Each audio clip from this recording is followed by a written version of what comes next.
Hey dudes, welcome to Splat from the Past, the only 80s themed horror and sci-fi show where things can get totally radical. Now today I will be welcoming a very special guest. She's been making waves the last decade in the independent horror film world. Her name is Sadie Katz. You all know her from Wrong Turn 6 and several other movies. And I haven't seen anything she's been in. I looked on Netflix, but I fucking couldn't find anything. And I heard her on Steve Barton, Uncle Creepy's podcast, Brainwaves, not too long ago, and thought she was just hilarious. And I wanted to ask her to be on and everything. And so I'm going to have her on today. We're going to talk about horror and some of her roles and stuff like that. It seems like it's going to be pretty cool. I talked to her briefly on the phone yesterday to set up today and stuff. She seemed hella cool. So yeah, here is my interview with Sadie Katz. Hello. Hey Sadie, welcome to the show. Hey, how are you? I am great. How the fuck are you? I like that intro. Can you hear me okay? Yeah. Great. You're lightheaded? So how long do I get to be on with you? However long you want. Wonderful. I actually have a gig at 1. So you're getting ready. We get to experience this together. Well, I have another interview at 1, so we'll keep track of time. Okay, great. Yes. Thank you for having me on. Oh, thank you for taking the time. I've only been aware of you for a short time that I've gotten back into the horror scene after my life-changing accident I had a couple of years ago. I had heard you on Steve Barton's Brainwaves podcast, and I thought you were hilarious with all the inappropriate talk, and I just knew I had to have you on. I'm glad my reputation precedes me. That's wonderful. I love Steve, and he lets me say the F word a lot, so I said a lot of stuff and jams and shit, and he's amazing and puts up with me. It's so funny. You had a big accident. Did you tell? Yeah, Steve, I had a car accident in 2015. Me and this douchebag that I was hanging out with at the time, he fell asleep at the wheel while I was already asleep on the passenger side, and we ended up in the middle of the road, and then we got out okay, but then we got the car hit our car, and then the impact hit us. Oh my God. Terrible. Now, were you awake? You know what? I don't remember a whole lot of it because I was drunk, but this is like everything that, according to the witnesses, told the police what happened, pretty much. Oh my God. Well, I'm glad that you were okay. And I guess this is like your mom tells you who you hang out with, right? Yeah. Oh God. Don't get me started on that. She fucking told me, for a while leading up to that, not to hang out with him, and I just didn't listen because when you drink every day, you don't give a fuck. You just wanna get drunk with somebody, you know. Yeah, that's unfortunately true. Yeah, I know what you mean. Ay. Well, I'm glad that you're okay. So they say that people who watch horror movies, sometimes it like helps with their anxiety. Maybe that's what drew you back to the horror film. Yeah, I mean, God. Well, you know, I've been a stand-up comedian for 12 years, and I just decided not to like limit myself. I've been writing screenplays a lot longer since I was a kid, of horror and sci-fi stuff, and just the last couple of years, I've just been getting into all of that stuff again, and just replaced it with without the alcohol and stuff because my liver is all damaged, from all the drinking I did for a couple of years. But it really helped me see life from a different angle.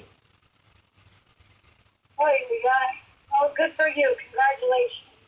Oh, thank you. So, is being an actress something you knew you wanted to do at an early age? Yeah, I think I was like 4 years old, and my mom wanted me to do tennis lessons, which was hilarious because I have absolutely no athletic ability.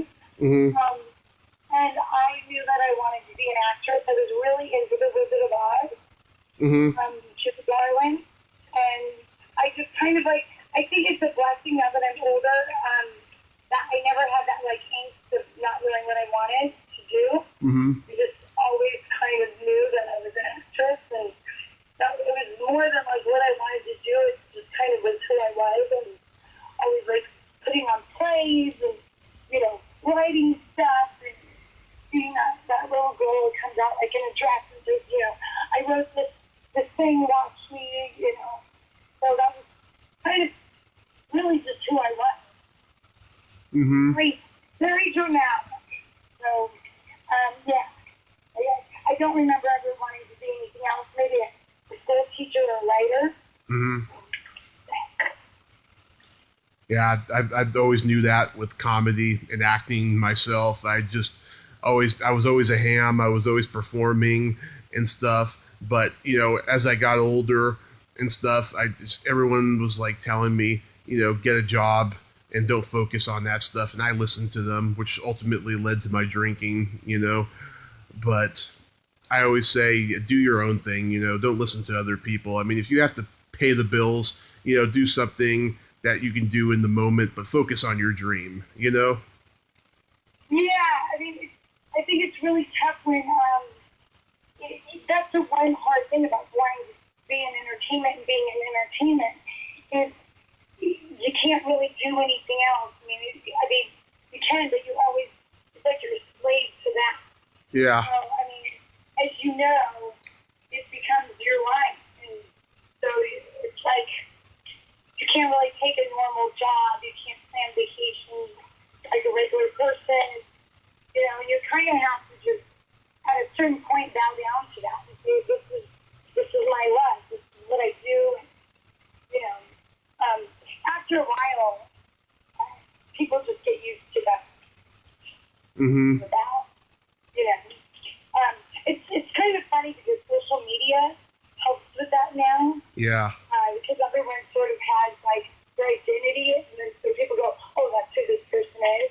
Yeah. And, you know, because the more successful you become, the more people don't question that. Yeah. It's not. But I remember my 20s was really difficult to get people to kind of respect what I was doing.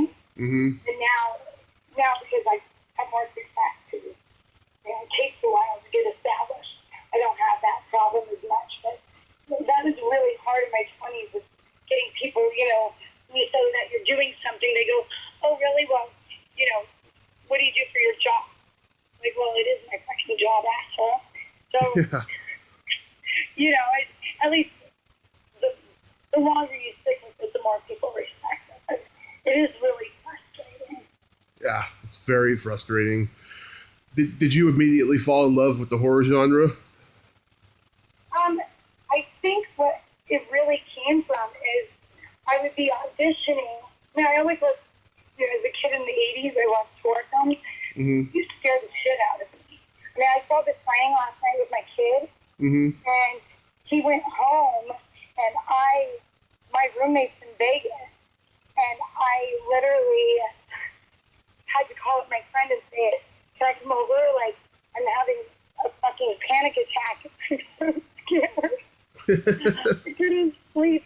I was terrified. But I think I was auditioning a lot, and before my audition, I was just like so nervous because I wanted it so badly, and it was becoming like a problem because I would be so shaky at my audition, and mostly because, you know, when you want something so much, it's just like your stakes are so high, and that was a problem. So I noticed when you're like a new actress, that's all you're auditioning for is horror films. So I started to go in and realize that if I could just like chill out for the first 10 minutes of the audition when I got in the room, Mm-hmm. and then when I got to the part where I had to cry or scream, I could just kind of let what I was feeling and use that in the room. And the people I was auditioning for would really freak out because they go, oh my God, how did you do that? Yeah. Like, oh, you turn that on so quick, you're like dissolved into tears so quickly, and it became like this trick we would do. And that was sort of a gift because I started to use that. And then once I got cast, I realized that I got to that feature film, House of Bad, directed by Jim Towns. Mm-hmm. And then I kind of fell in love with it because I realized you got to do sort of comedy.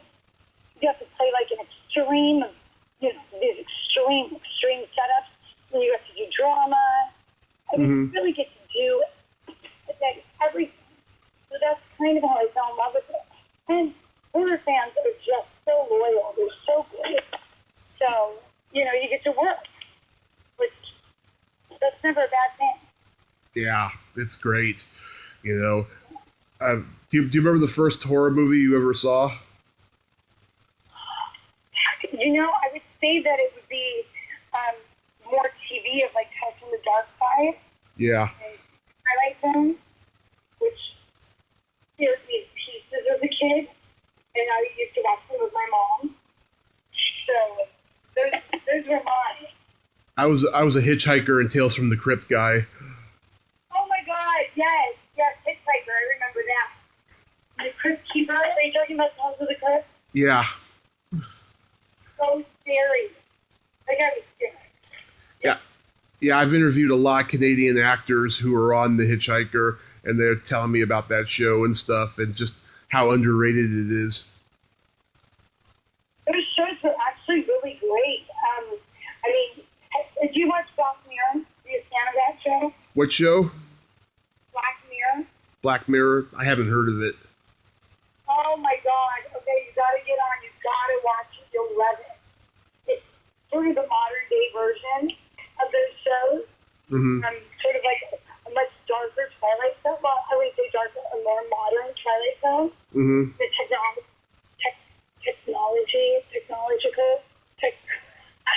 a tech age. How computers are taking over our life. Yeah. Fucking so good. You must, the second you're done today, check out Black Mirror. You're going to be obsessed. I will the second after my next interview. I mean, you'll be like, oh my God, I love Sadie Katz for introducing me to this show.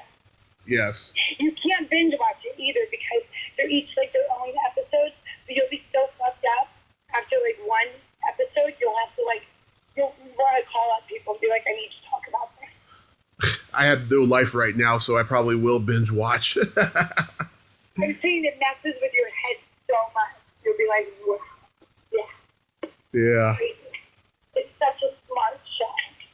It really is. Yeah. Awesome. What are your favorite horror movies?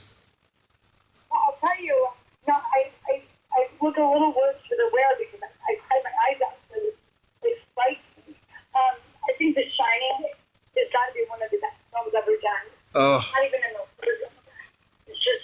It's just a really well-made film. And Charlie Duvall is so good in that film. It's just, breaks your heart. Oh, I got a story for you. That was my first horror movie when I was a year old. My parents fucking scared the shit out of me with that movie. And we still have the tape, but in 1987 we taped it over for Back to the Future. And if you rewind it all the way to the beginning, right before the PG graphics come up of HBO, you could see Shelley Duvall talking to the doctor, and it's really creepy and spooky, I'll tell you. Every time she's on the screen, my son is 17, Mm-hmm. and we were talking, and we were like, she's really quite stunning. Her Mm-hmm. beauty is weird and unsettling. You can't get better casting, and she breaks your heart. And she just, she kind of steals the show from Jack.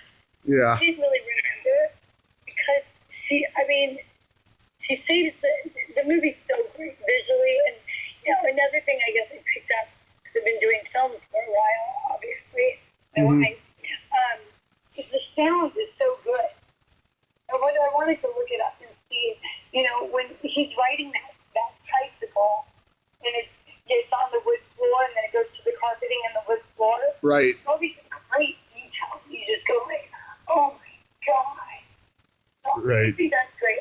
I was scared of Nightmare on Elm Street as a kid. Mm-hmm. Terribly. Because I was, that's like everyone's scared of their nightmares. Mm-hmm. As a teenager. Scream, to me, is just a really well done horror film. It's funny, it's scary, it's smart. Neve Campbell is she's a great screen queen. She's, vulnerable and tough all at the same time. She's sexy. She's sexy in like a real way. I'm a fan of that franchise. I think every episode they did really well. Mm-hmm. Yeah. I mean, I don't really think there's a weak one in the series. So, yeah, I can be pretty passionate about that one for sure. Yeah. I love Dream Warriors. That's my favorite one. I don't think I've seen it. You never seen Nightmare on Elm Street 3 Dream Warriors? Oh, okay. Yeah. Okay. Yeah. I know it's called that. Yeah, I love that one. Oh my god, that fucked me up when I was 4 years old. When Philip falls out the window after being a puppet. Okay, why were your parents letting you watch these so young? Okay. After The Shining, they learned their lesson, right? But then my brother would let me watch shit, and he showed me this one, and yeah, I was just freaked out. Like, what the fuck? I'd never seen anything like that before. The tendons coming out of the arms and use the puppet strings. I mean, it was just freaky. That may have been the scariest one of them. Yeah. I think they actually got scarier as they went. I don't know. Yeah. Maybe the last one wasn't as scary. I don't know. I'm trying to remember now. I thought I haven't seen them in a while because they scared me so much. I mean, Carrie was really terrifying as a kid, but I saw it recently and it actually wasn't as scary as I remembered. Poltergeist to me is a really well-made film, but The Shining really did bother me last night. There was no way I was going to that myself. Wow. This is embarrassing, but not really. I mean, it's visually just like, forget about it. Yeah. Oh my god. Yeah. Well, I think the first one has some pretty scary ones. Like Amanda Wiss's, I think, is pretty scary. I don't know if I've seen that. In the first Nightmare on Elm Street, yeah. Oh, okay. See, you're so good. I'm terrible with it. It's really bad. Don't tell anybody. Well, I was going to ask you next.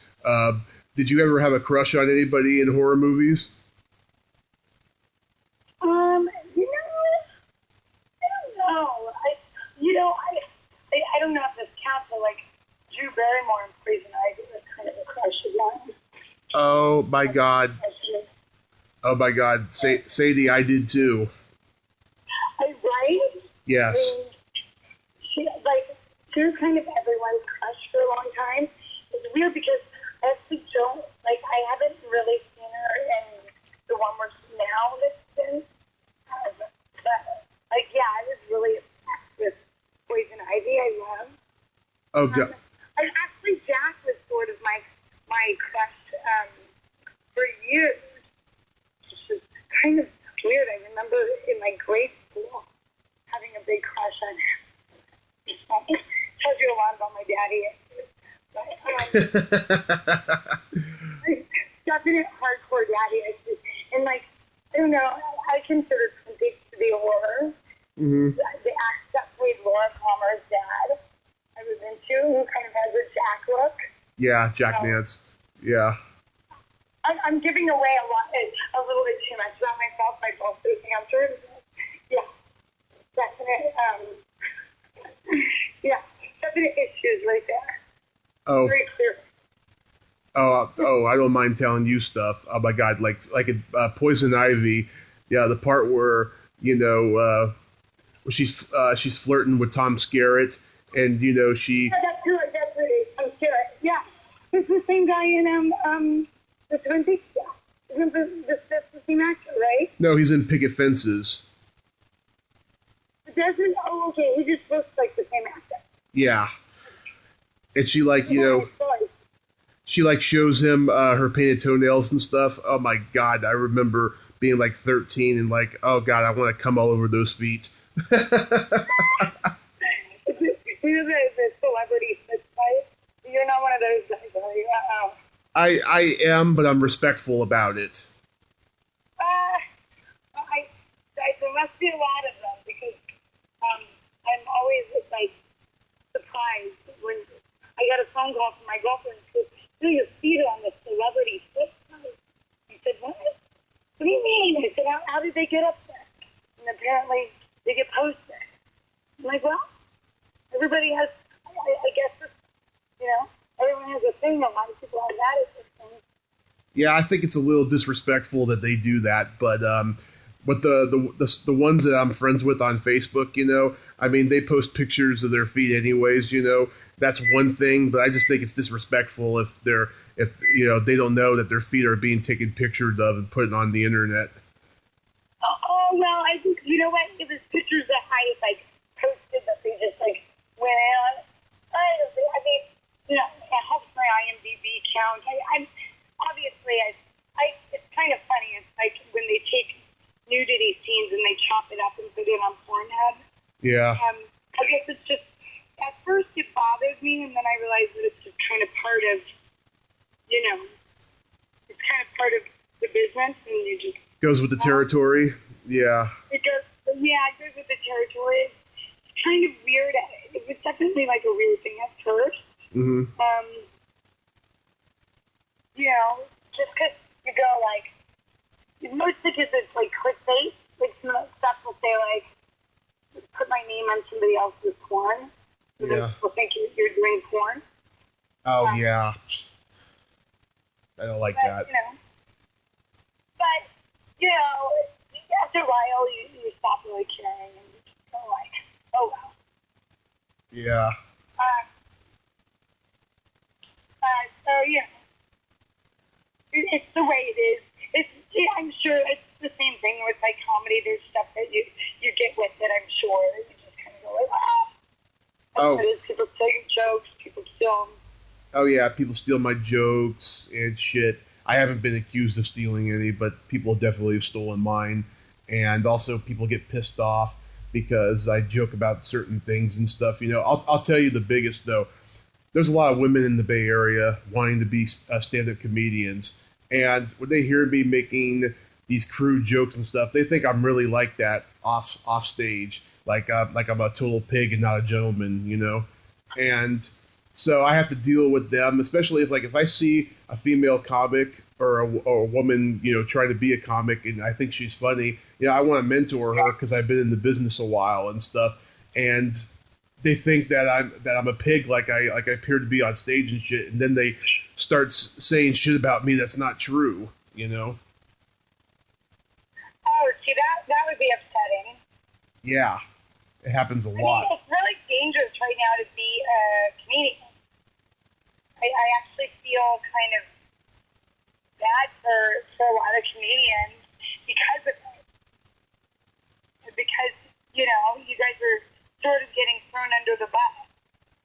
Yeah, well, the way I see it, the PC police are just like comedians. We're clowns looking for attention. Right. You know, and this is just you know, talk. Unless something happens like a riot or a march or something, you know, we're gonna say whatever the fuck we want. Yeah, I mean, that's the one thing I think is like, if you go to see a comedian and that's their brand of humor, you should just walk out if you don't like it. Like, that's their brand of protest. But then now everybody is like, you know, they get on Twitter, they get upset, and then people get fired. And I'm like, what are you talking about? Like, that's their brand of humor. Don't, you know, change the channel or, you know, leave by not you know, going to see their show. Well, the thing that boggles my I guess we live in a different time era. Yeah, well, the thing that boggles my mind is, right, you go to the Comedy Store in West Hollywood, there's like 15 comedians on the lineup, so you're getting a variety, you know. But if you go to a comedy club showcase where you know the headliner, and then there's two guys before him on, or two girls before him on and stuff, you know, you know the headliner, you love him, you know what you're in for, and then there's the two people before him, you don't know what you're getting into and stuff, you know. But people, there's so much content out there now.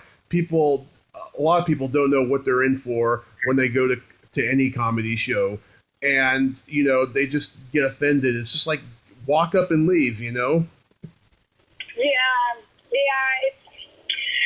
it's kind of a bummer. It really is, because I feel like I'm not. I love stand-up comedy, and I'm kind of a potty mouth because a little like speak my mind. So I feel bad for people that's their livelihood. So, and I don't know where we go from here, like how you fix that, because it seems like sometimes you'll get like on the internet, it'll be clickbait, like everybody's going crazy over this, and I'm like, there's like fucking 5 tweets, so like 5 people were offended by that. I don't know if that's like going crazy, you know. So it's like a slow news day, and people say that it's a big deal. I'm like, I don't know about that. So, I don't know. You have your work cut out for you. Oh, thank you. I'm trying, you know, but I'm not limiting myself. I mean, I want to do my own late night horror show, you know, and I want it to be. Oh, really? Yeah, and I want it to. Do it that? I want it to be edgy and irreverent, like my comedy, because I think that we've seen the same horror show since the 50s. I want to do something different, you know. Oh, I like that. So, what would be the format like? Well, I'd like to do, you know, I mean, right now, you know, I'd show public domain ones, and I would have a special guest of somebody I know in horror, particularly in the Bay Area and stuff. I know a bunch of horror people that live out there that I can have on, and we just do segments where, you know, just I'm talking dirty and stuff, and they're pretending to be offended and everything. I think that would be pretty funny to like troll the PC police that way, you know. Meanwhile, there's people out there just laughing their asses off at this. I love it. Do you have a title? I do. I don't want to reveal it right now. Oh, okay. But I do have a good one. And yeah, if I get it done in 2019, I'll definitely send it to you and stuff. Good. I love it. What part of the Bay Area are you in? I'm not in the Bay Area right now anymore. I had to come down here to Redding, where my mother lives, to help her pay the rent. But we might be coming back next year. But I'm definitely trying to move to LA so I can do stuff out there as well. Great. Is it hot in Redding? It is hot between the months of May and a little bit of October, but last couple of weeks it's been windy and the leaves are all on the ground and stuff, so fall is definitely here. Yeah, what are you doing for Halloween? I'm just going to stay home, eat candy, watch all my favorite horror movies. It's funny, right? I haven't dressed up in 3 years because of financial reasons, but I did a Halloween podcast with my friend last night, and she said, come on, just do something. Get like a tinfoil hat or something and just, you know, be somebody for Halloween. But I thought of today, I'm going to wear a belly shirt and be a belly button fetishist. Oh my God. Oh my God. Yeah. You win. You win. I love it. You win. It's great. What's your favorite Halloween candy? I love all the Tootsie Rolls, the you know, fruit chews, all that. Oh, so anything chewy. All right. I'm a Reese's peanut butter cup girl. Yeah, I love peanut butter cups too. It's funny though, since I've recovered from my accident and I had my gallbladder out, like I get heartburn very easily now with certain things, and peanut butter cups are one of them. Yeah, you know what's funny is I have acid reflux. This podcast took a very bad turn, but I do for just like nerves and some a nervous ninny, so I'm not supposed to have chocolate. It's just like fucking crazy. So I haven't really had any candy this whole October. And my birthday is, I was born on Friday the 13th. Nice. My birthday was October 13th, and I didn't even have any cake. Just 'cause, maybe I did. I don't think I ended up eating any cake. But, yeah, I'm not supposed to have chocolate. I normally like a dark chocolate girl, with red wine. But my voice is so scratchy and hoarse that it gets really bad, and I have to watch anything with that. I like your scratchy voice, Sadie. You really know how to make a wisecrack. Well, it's like funny. I just worry. I go, gosh, as I get older, I'm going to end up sounding like, Joan Rivers, like worse and worse.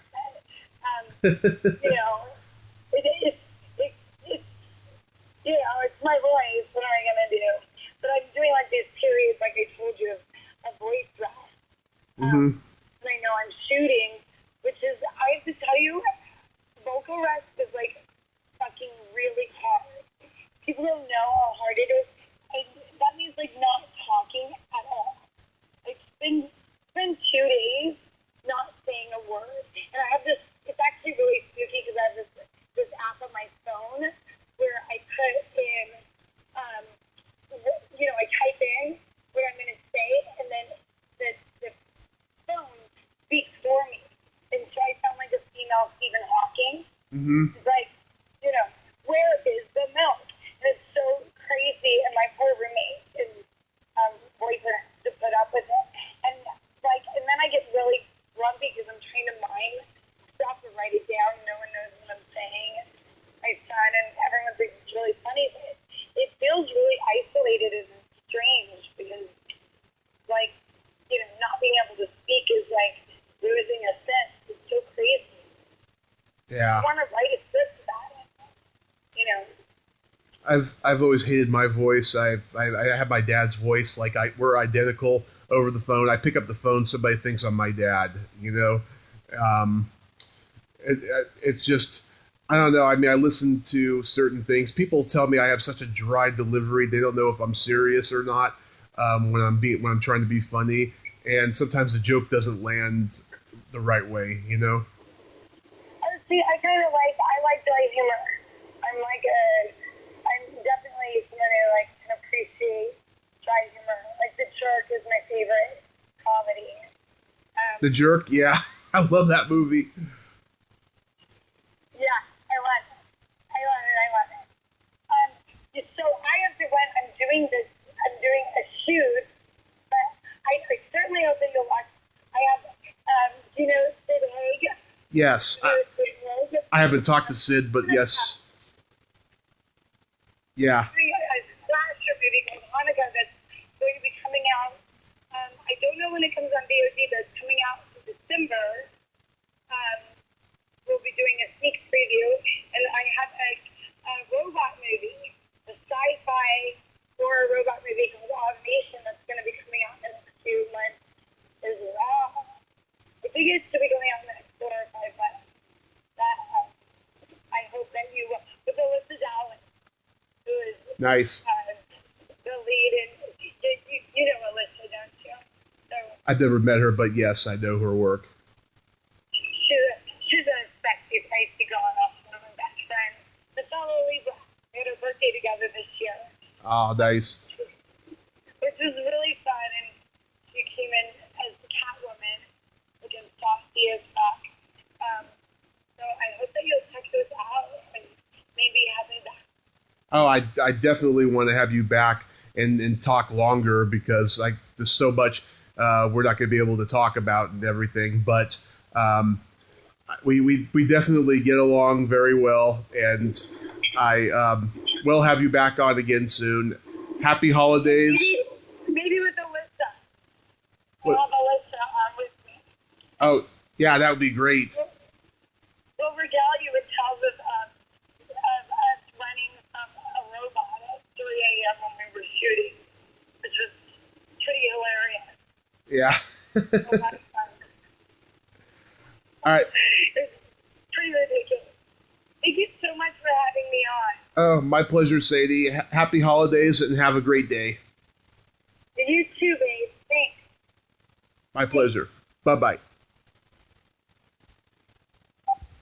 Well, there you have it. Sadie Katz. Ain't she a sweetheart? Thank you so much, Sadie. God, you are fucking awesome. Next time we'll talk a lot more, a lot longer and stuff, and it'll be fucking cool and shit. If you like this video, everyone, please subscribe to my YouTube channel. Add me as a friend on Facebook. Join my Tommy Kovac comedian page on Facebook. Follow me on Twitter and Instagram and all that fun stuff.